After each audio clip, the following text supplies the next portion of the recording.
Doom: The Dark Ages is a top-selling game, not very surprising. Xbox and Ubisoft are working together, seemingly with some more integration here going forward, which I think is a great thing for Xbox owners. We have some more information on Assassin's Creed Shadows. Ubisoft had their financials call, and Assassin's Creed Shadows is a big game that had a lot of controversy around it, but how well did it do for Ubisoft? Square Enix reiterates their multi-platform plan, and Steam and Valve had a very interesting situation that we will go over. But before we do continue, if you enjoy daily gaming news content every single day, make sure to hit the subscribe button. I see many of you who do watch on a daily basis are not subscribed, so I would appreciate it if you did hit the subscribe button. It just helps get the channel out there, helps it grow, helps get more people to discover Plume Gaming. But for now, let's jump into it.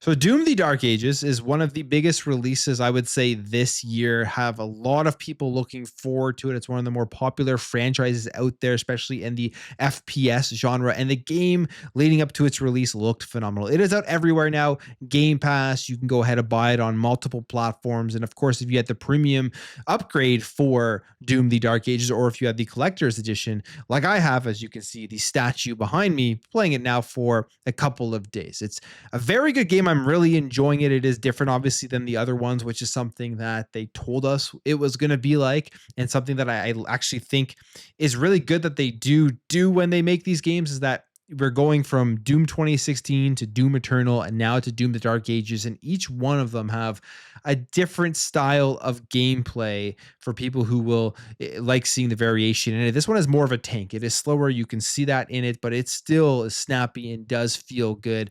And it is fun. It's great. It's Doom. If you're a Doom fan, you are going to enjoy this game. It is now a top-selling game here on Steam. Not surprising. I kind of expected this. I expect this game to be a top seller and to do very well commercially, but it's also done very well within its review, so I think that does help a bit here. But it says Doom: The Dark Ages is currently the #1 top seller on Steam globally with 87% positive review. So a big release here for Xbox and their first parties. This is something that they are going to love to see. I'm sure it's selling well as well across all of the different platforms. And the big question that I always have with these major games that do release day one into Game Pass is how big of an effect does it have for getting people to sign up for the service? We've heard previously that Call of Duty gave Xbox their biggest jump in Game Pass subscribers, I believe, for the release of a game.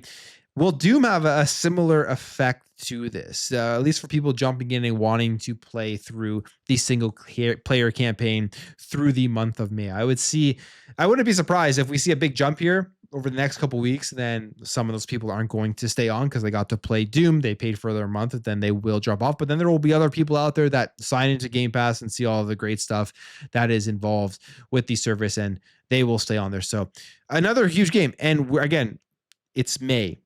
And Game Pass has been phenomenal. We haven't even gone to the Xbox showcase yet. I think the next half of the year is also going to be very, very good. So good news there for Doom: The Dark Ages in terms of the success of the game itself. Ubisoft had a lot of information that did come out yesterday. Gave us information on some games that are being delayed, which is kind of sad, and some more release windows for some other big games. But one thing that they did announce is more integration here with Xbox. And I think this is something I would love to see more third-party publishers do. And I'm hoping Xbox is working on this, especially with the next generation coming forward and handhelds being in the works. This is something I think that they absolutely need to push with most developers and publishers that put their games into Xbox, and that is getting the games into Xbox Play Anywhere, getting it onto the Xbox PC app, so you have that seamless integration between console and PC. Well, Ubisoft is jumping right in. I mean, they've already worked with Xbox before by putting their own subscription service on there. They put games into Game Pass, and they're doing more here. And apparently this is adding fuel to the Xbox handheld fire. And I think more stuff like this is because they are preparing for portable hardware and more, just generalize more hardware out there from third-party manufacturers with Xbox on it, so that they know that they can tell the Xbox gamers that they can get their games in the ecosystem no matter what they are playing on. But specifically here, they're adding 16 games like Assassin's Creed Shadows into the Xbox app on Windows PC. It says, of course, there's no official mention of the Xbox partner handheld device here, but the timing of these games moving over is certainly curious. Last week's handheld leak pointed towards a reveal by Asus next week, and it looks like Microsoft and Ubisoft are making some preparations for that announcement and the devices following launch.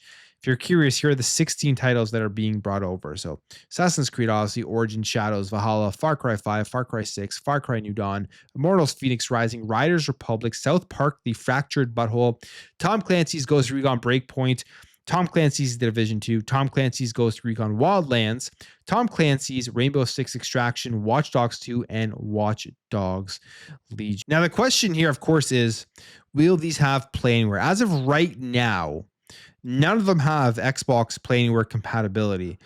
But I have a feeling that at some point they will get those, especially as handhelds do come out. There must be something here that eventually they will end up with the Play Anywhere, because that is the big draw here of buying games through the Xbox PC storefront. If it doesn't have Play Anywhere, I think a lot of people will just ignore it. It's just not as good as Steam, and most PC gamers use Steam to buy their games. But if there is the Xbox Play Anywhere and the PC gamers have a console as well, that is something that you could see them maybe going in and considering buying these games via the Xbox store, so that can have that seamless integration no matter what device they're on. And then, of course, with the release of an Xbox handheld going forward, maybe that is also a major reason here. So they're just preparing people so that they have that option to be able to buy it, play it on your console, play it on your handheld, play it on your PC, all with a single purchase. So that will be huge. And I wonder if Ubisoft is eventually going to add those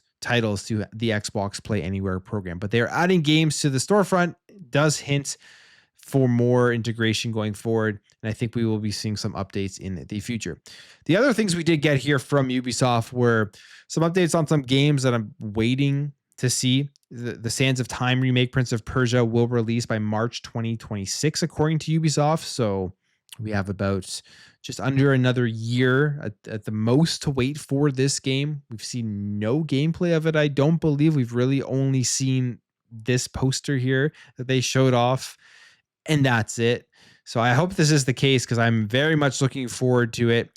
They released the side-scrolling Prince of Persia: The Lost Crown, which was a phenomenal game, but it did not do very well commercially for them. So I would be shocked if we see some more entries into that one. I think there should be, because it was one of their best games. People are always asking Ubisoft to make something new, do something different. They did with Prince of Persia: The Lost Crown, and as predicted, nobody bought it, or not enough people bought it for it to be commercially successful. So it kind of is a double-edged sword here for Ubisoft. But Prince of Persia: Sands of Time will be their traditional Prince of Persia game, and I'm excited to see what it's all about.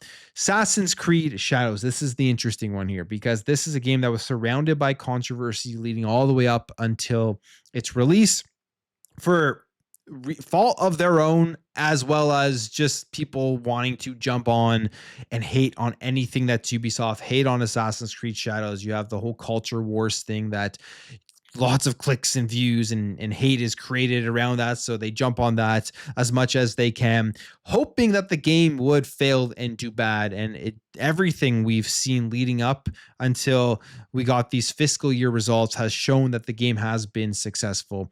In fact, Ubisoft does say here that Assassin's Creed Shadows delivered the second highest day one sales revenue in the franchise history, behind Valhalla. So very, very good, because Valhalla was massive. This is just slotting in there. It did better than Origins. It did better than Odyssey.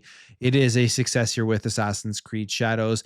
They say here that it also set a day one Ubisoft performance record on PSN, and they say the company expects it to contribute strongly to its fiscal year 25-26. So Assassin's Creed Shadows did what it needed to do, which was be a successful launch. And it is a great game. I've been playing it. I'm still playing it. It is a fun, very good Assassin's Creed game. It's one of the best looking games I think I've seen this year. And a lot of people loved it. It had good reviews. Overall, it was a successful launch with minimal bugs. I know you see people nitpicking it, but I've played enough to see that there aren't really any huge bugs in this game.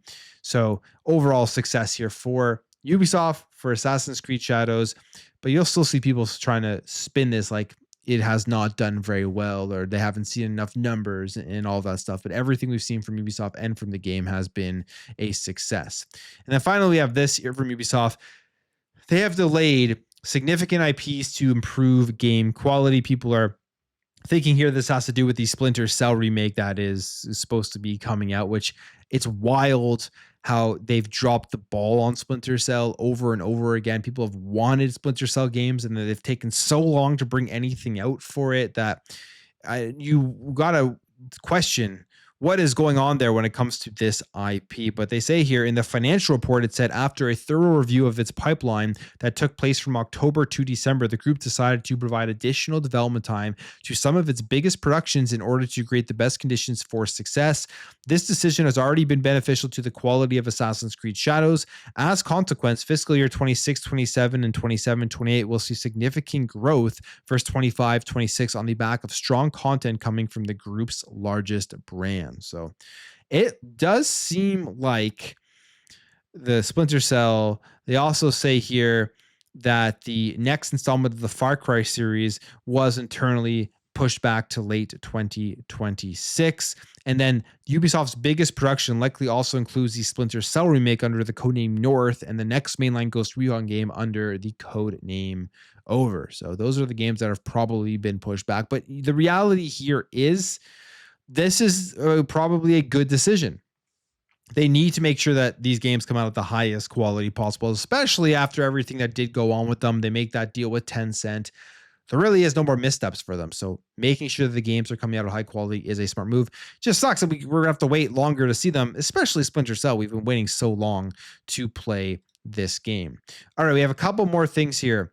There was another Stalker announcement yesterday, and this is pretty cool. They are bringing back Stalker Legends of the Zone Enhanced Edition, coming to PS5, Series X and S, PC, Steam, GOG, Epic on May 20th. So this just kind of came out of nowhere. Stalker Legends of the Zone trilogy. There's going to be an enhanced edition for this game in just a couple of days here, in about 7 days, if you do want to end up going ahead and playing that. We also had an interesting story here from Valve and Steam. There apparently was a huge leak, and a lot of people were freaking out because it included 89 million Steam user records. But then Valve has come back and responded and said that there was no breach of the Steam system. So it's kind of a false alarm.